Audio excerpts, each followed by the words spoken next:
This is Ace Coach.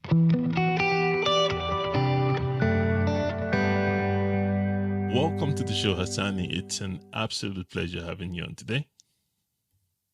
Thank you for having me. Yeah, looking forward to being here. I've been looking forward to this. It's good to have a conversation. Thank you for inviting me.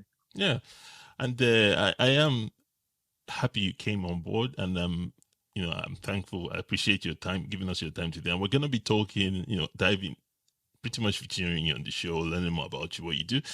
And I always like to kick off by letting my guests introduce themselves, as you will do a way better job at it than me. So could you tell our viewers who you are, a little bit about who you are and about the work you do? Sure. So yeah, I'm Hasani Ade. I'm executive coach, and my work really centers around finding the spaces between the mind and action. The gaps between what is inside and what is going to be created from that person in the outside world, and closing that gap in such a way as to remove any resistance or friction or difficulties. The person can really express their purpose, express their truth, and take action with confidence. So I'm a strategic advisor. I advise in organizational design. I advise in critical decision making. But really, the essence of it really comes down to what's going on within the person and what feels like their truth. And my work is to bring that truth up, out, and through, so it's expressed and converted into real action. Very interesting. And what inspired you then to become an executive coach? Yeah, honestly, I just went through a process myself of refining, clarifying, deepening, expressing who I really am, right? And that's on different levels of the mind, the body, and even the soul, and trying to understand what my purpose really is here, and overcoming difficulties in health and challenges that I was kind of working through from my developmental years that I was able to effectively solve and resolve through the course of my development journey. So I think once getting to a place in myself where I thought, okay, actually, I can witness my own transformation, conversations started happening with others, and just slowly over the course of a decade or so, it became clear that those conversations were actually quite meaningful for people. Whereas for me, the conversations were, everything that's coming up seemed quite obvious, right? And then it became clearer over time that this actually is defined as coaching, right? And then through that, I then assembled infrastructure and a business and a machine around this, being able to listen and identify and really spot where that person is having those difficulties and pain points, and holding a mirror to the individual to help them see what I could see. So that just kind of became my life's work, effectively solving my own problems, trying out my own experiments, understanding what my truth was, and then supporting others to help them do the same. Very, very interesting. That's such a powerful reason to start to go into this. And I can imagine, I like when businesses are more than just the financial aspect of things, and they have more meaning and more purposeful driven business. I really like those are the ones that you could tell is the it's all about the passion and the desire to actually make impact. So that is very, very, very, very interesting. Awesome. All right. So, and in a world where there's so many different executive coaches out there, how do you differentiate yourself from the other coaches, and how do you stand out? Well, I think anyone who works with people in this domain of coaching, it's a very deeply sensitive work, right? And I think that the individual who seeks out coach, they know the energy that they're looking for. It's like to be an effective coach and to have an effective coaching relationship, there has to be a certain synergy of minds and also of heart, also to be able to get the individual to feel comfortable, confident, safe, and opening up and really expressing and sharing what's on their mind, who they are, what they want to express, what's real to them.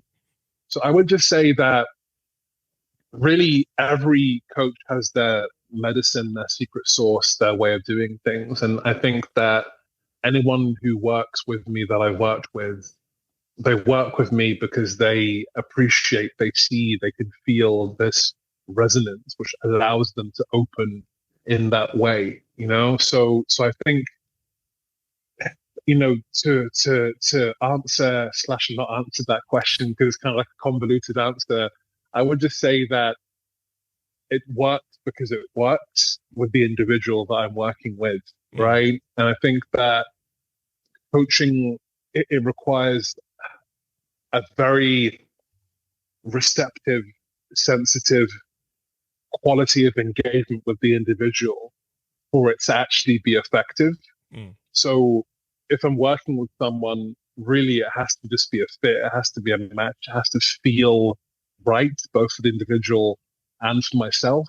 So I think with that, I would just say that I just do everything I can to be as authentic mm. and as grounded and as receptive and honest and present with any soul individual that I work with. And then that is what makes my work effective. I really like that because of there can only be one you, and being your authentic self is a great way to differentiate yourself from anybody out there. Nobody's gonna be able to replicate that. So that's a really good way.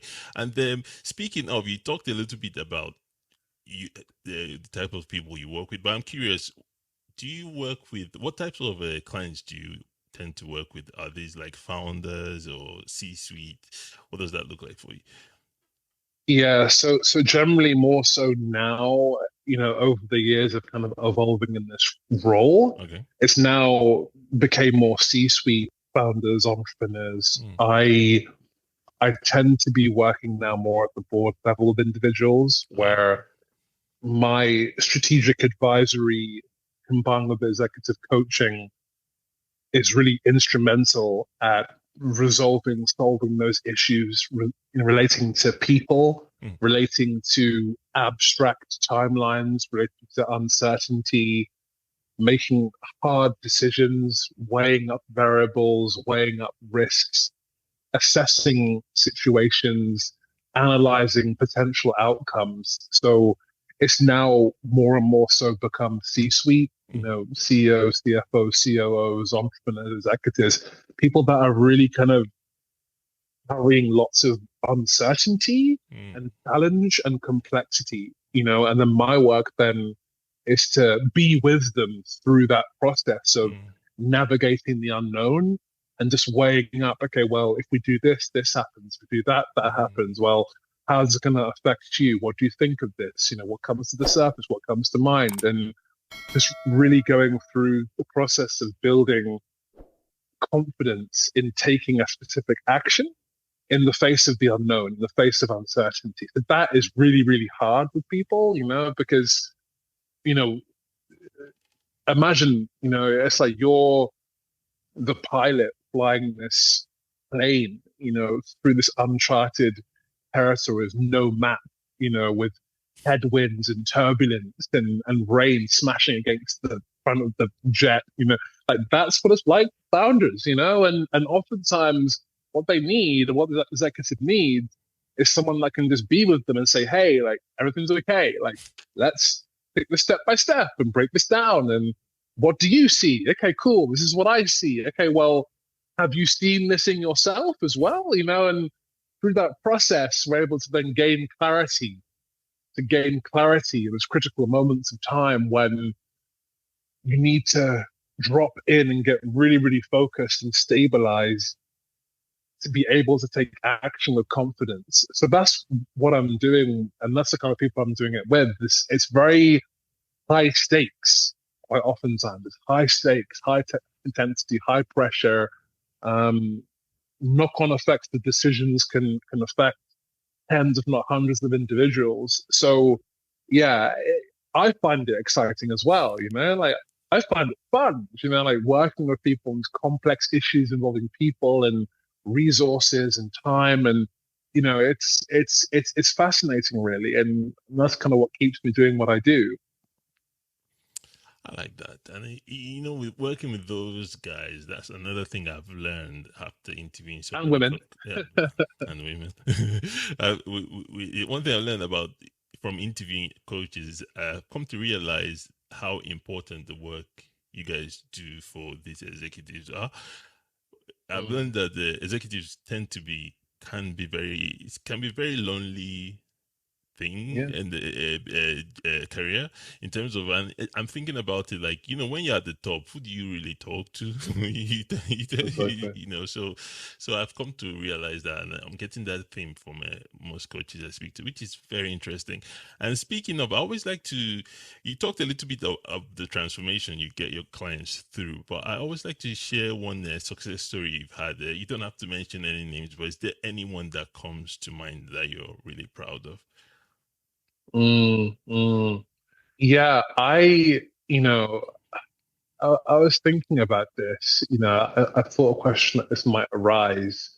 And, you know, of course, I've supported individuals through complex business negotiations and deal makings and fundraisers and hires and fires and legal issues and all sorts of complex cases. But I think one that really came to my mind, it was a few years ago, when I was kind of really refining my craft in this. And it was an individual that was in this cycle of relationships that weren't going nowhere, Hmm.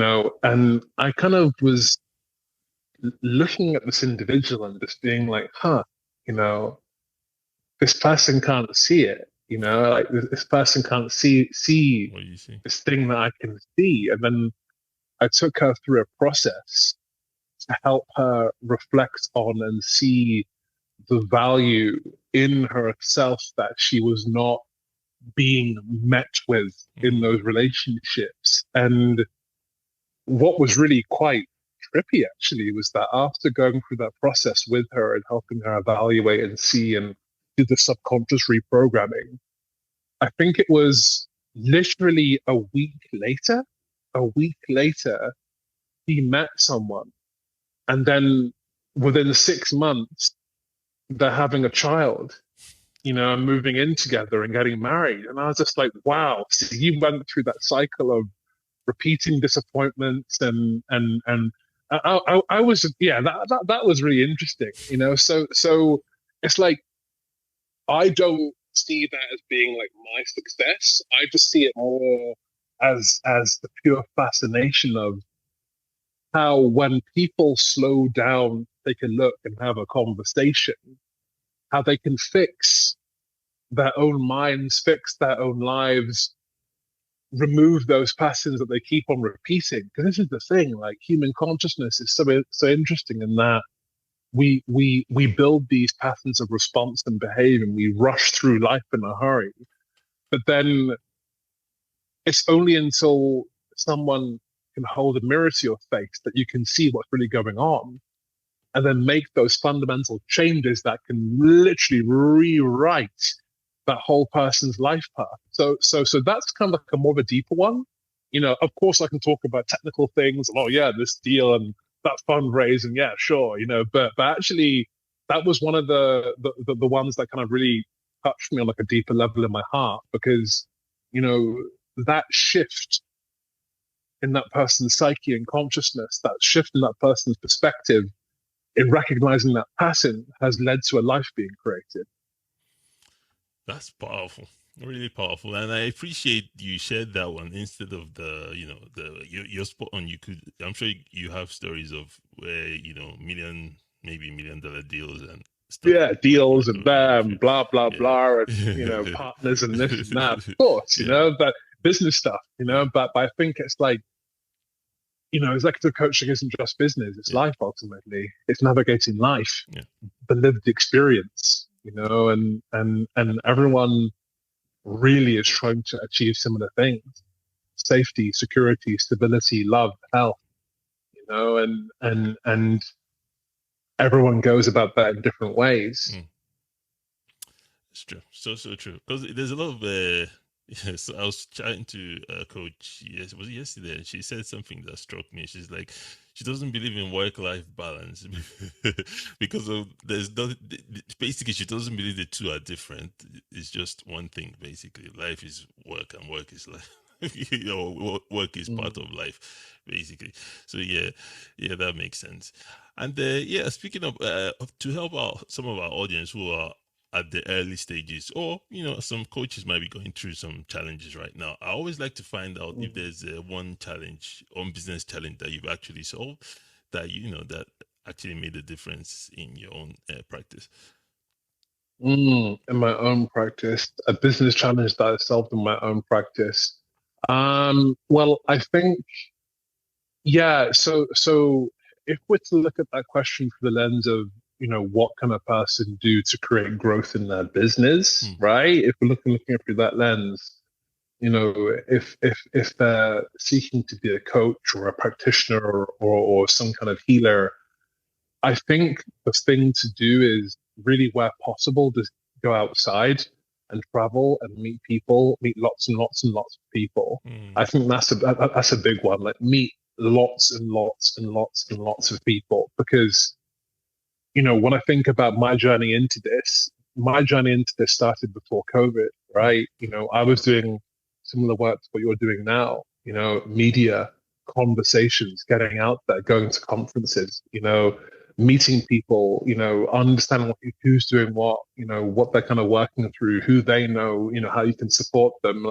I really think that if anyone's looking to work with people or work as a coach, you have to just interact with as many people as possible, as many types of people as possible, from all social demographics, as many different countries as possible. If they're in a position to travel, have conversations, go to conferences, go to events, go to meetups, like, have conversations, because this work, of being a coach, as I mentioned earlier in the conversation, it's really about resonance. It's about energy. It's about communication. It's about understanding. It's about seeing patterns in people's psyches. It's about seeing patterns in people's behavior.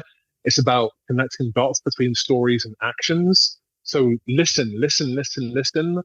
Talk to people, understand people, really watch people, and get out there, get contacts, get connected.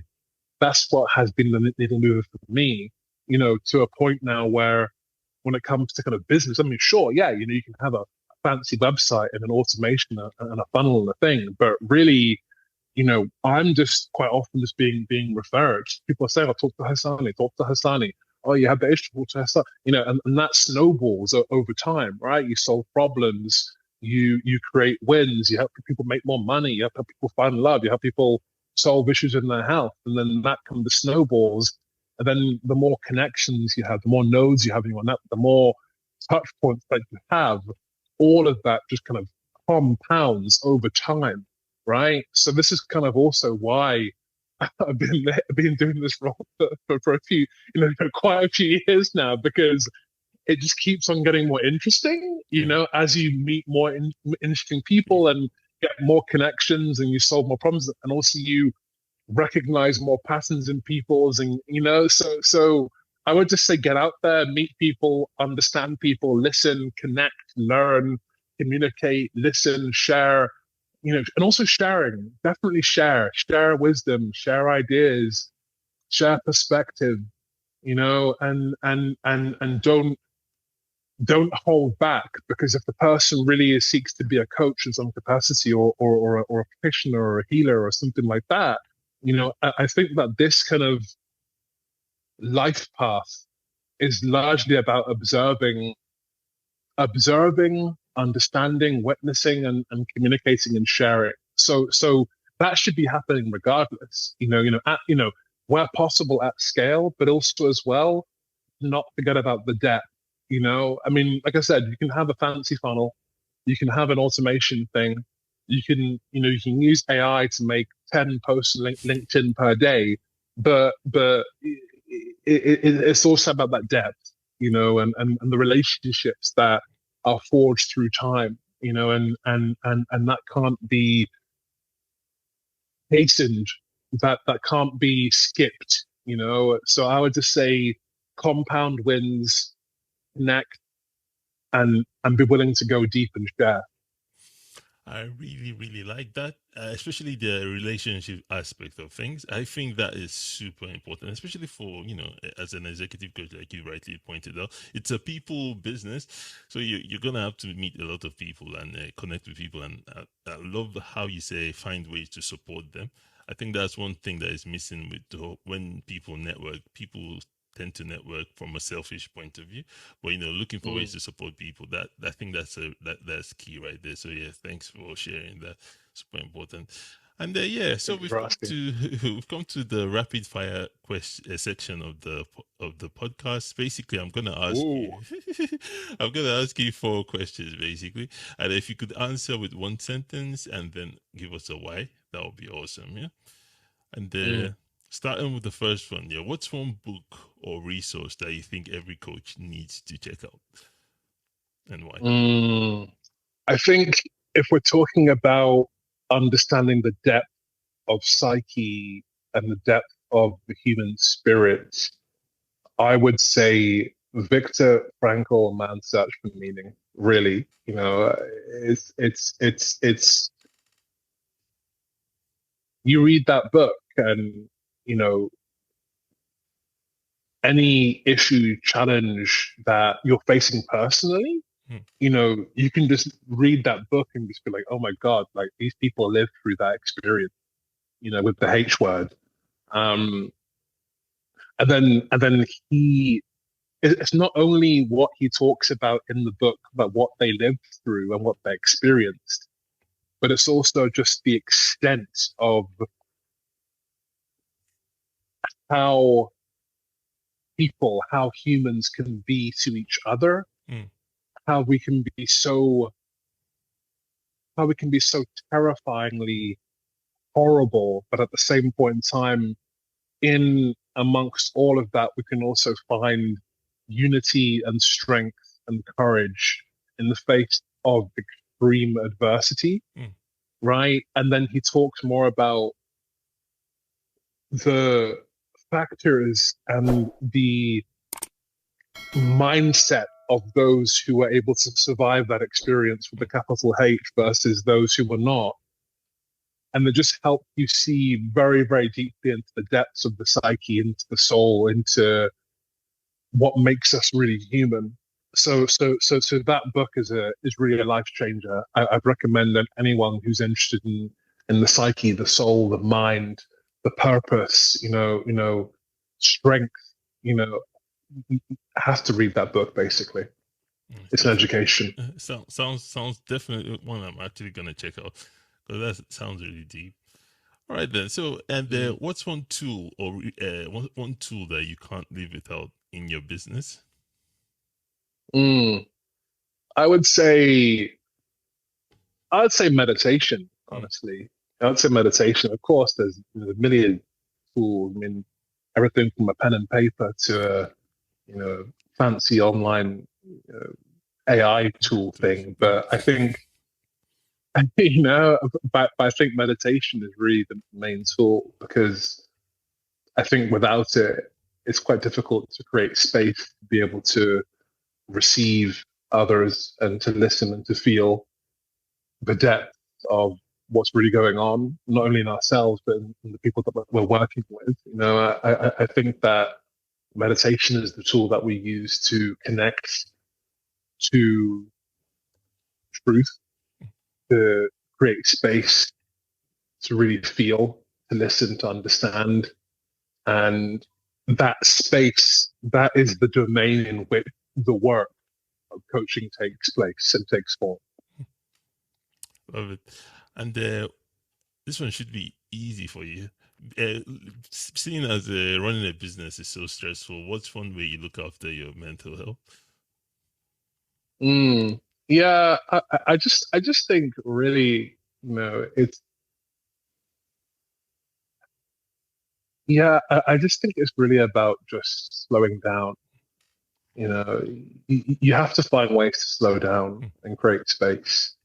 I mean, I mentioned meditation as a tool, so maybe I could have used that for this answer, but you know, I just think you have to find ways to slow down, and really just appreciate that, this life is a gift, I agree. to be able to, of course, smell the flowers, quote unquote, and look around and to feel and receive and to give and to share and bring generosity to others and bring gratitude to the moment and to be able to realize that it's not all about business, business, commerce. It's what we do with each other to keep the world moving forward, but it hasn't got to be the thing that causes us pain and disease, and obviously it is for many, but equally, I think that, if we are going to be working in the holistic practice and we're going to be working with others, but even if the person isn't working with others, I still think that something that we use for mental health is really just realizing that this is a gift that we embody, to be able to show up each day and to participate in society and help and work with others and to receive support and give support and that exchange, that transaction, that is business ultimately, that is commerce, in its various forms, whether you're selling toothbrushes or selling, ideas. I think that to be able to zoom out and slow down and just appreciate the magic and the beauty of it all, even when things get tough, to zoom out of your own experience and just be, oh, wow, actually, yeah, this is actually an experience that I'm having and I'm interacting with life in a very unique way, in my way, and I'm connecting to my truth and to my source and to my power. I think that recognition picks something on. It turns something on when you're able to recognize, that that's not just commerce, but it's also a lived experience.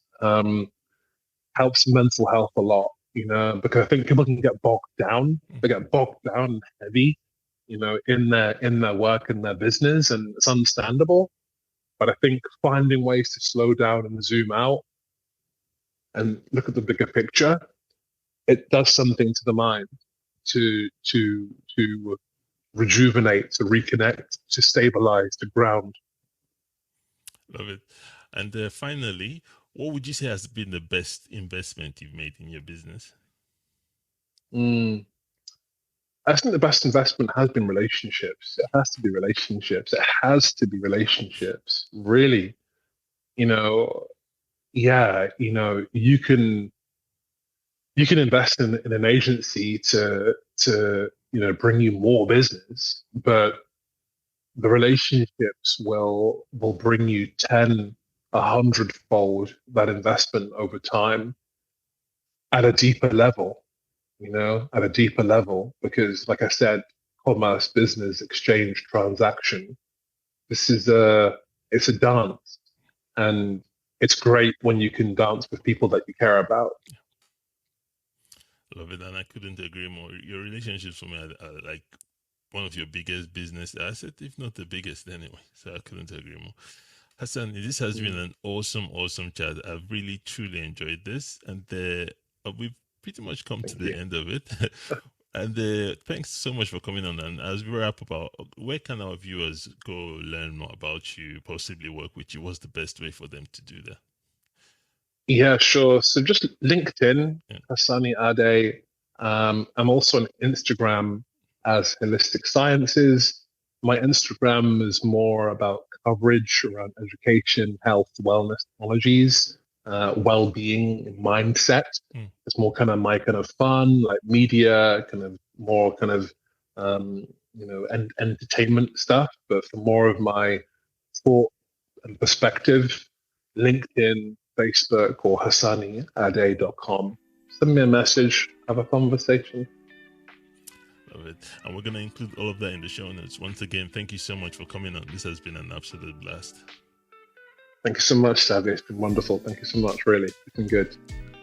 Great to see you growing as well. Yeah. I'm happy to see you grow as well. Keep on growing, don't stop. Thank you so much. I appreciate this.